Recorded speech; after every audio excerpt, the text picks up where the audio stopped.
بسم اللہ الرحمن الرحیم۔ رحمت للعالمین صلی اللہ علیہ وسلم اس کے حقدار تھے کہ صحابہ حضور کے آگے تعظیماً سر جھکاتے، اور صحابہ نے پوچھا ایک مرتبہ اللہ کے رسول، ہم دیکھتے ہیں کہ عرب کے وڈیروں کے سامنے رعایا تعظیماً جھکتی ہے، وَأَنْتَ حَقُّ أَن يُسْجَدَ لَكَ، تو پھر آپ اس سے زیادہ حقدار ہیں کہ ہم آپ کے سامنے سر جھکایا کریں۔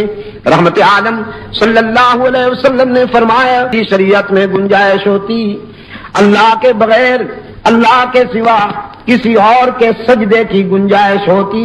تو میں عورتوں کو حکم دیتا کہ وہ تعظیماً اپنے خامند کا سجدہ کیا کریں، لیکن میری شریعت میں اس کی کوئی گنجائش نہیں۔ کوئی بیوی خامند کا سجدہ نہیں کر سکتی، کوئی شاگرد استاد کا سجدہ نہیں کر سکتا، رعایا حاکم کا سجدہ نہیں کر سکتی، اولاد والدین کا سجدہ نہیں کر سکتی، امتی نبی کا سجدہ نہیں کر سکتا، ابو بکر صدیق جیسا سچا عاشق، رحمت للعالمین جیسے محبوب قائد کا سجدہ نہیں کر سکتا، اس لیے کہ ہو جس میں عبادت کا دھوکہ، مخلوق کی وہ تعظیم نہ کر، ہو جس میں عبادت کا دھوکہ، مخلوق کی وہ تعظیم نہ کر، جو خاص خدا کا حصہ ہے بندو میں اسے تقسیم نہ کر۔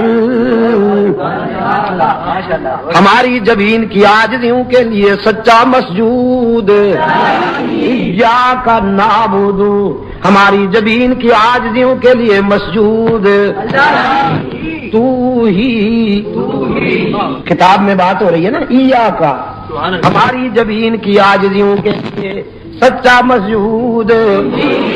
تو ہی، ہر جگہ موجود تو ہی، علام الغیوب تو ہی، کارساز و دستگیر تو ہی، حاجت روا و مشکل کشا۔ مانگنا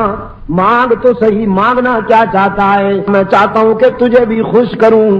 مانگنا کیا مانگتا ہے؟ تو نے مجھے خوش کر دیا، اب چاہتا ہوں کہ میں تجھے راضی کر دوں، وعدہ بھی نازک کر لیا، میری حمد و تعریف بھی اس انداز میں کی کہ میری رحمت خوش ہو گئی، اب دینا چاہتا ہوں، مانگنا، دامن پھیلا بھر دوں گا، مراد ظاہر کر پوری کر دوں گا۔ انسان نے دامن پھیلا لیا، کہا اہدنا الصراط المستقیم، الہ العالمین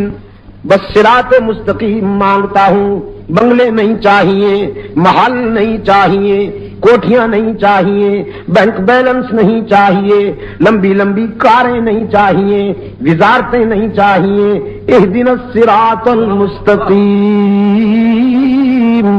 صراط مستقیم عطا کر دے، کیونکہ بنگلے، کوٹھیاں، محل، بینک بیلنس، وزارتیں، کاریں، یہ تو تیرے دشمنوں کو بھی مل جاتی ہیں،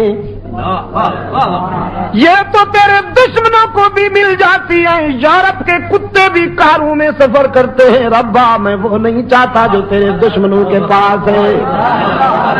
میں وہ نہیں چاہتا جو تیرے دشمنوں کے پاس ہے، مجھے وہ جوہر دے جو تیرے دوستوں کے پاس ہوا کرتا ہے۔ عزیز دوستوں، اس طرح کی مزید ویڈیو دیکھنے کے لیے چینل کو سبسکرائب کریں، ویڈیو کو شیئر لازمی کریں۔ جزاک اللہ۔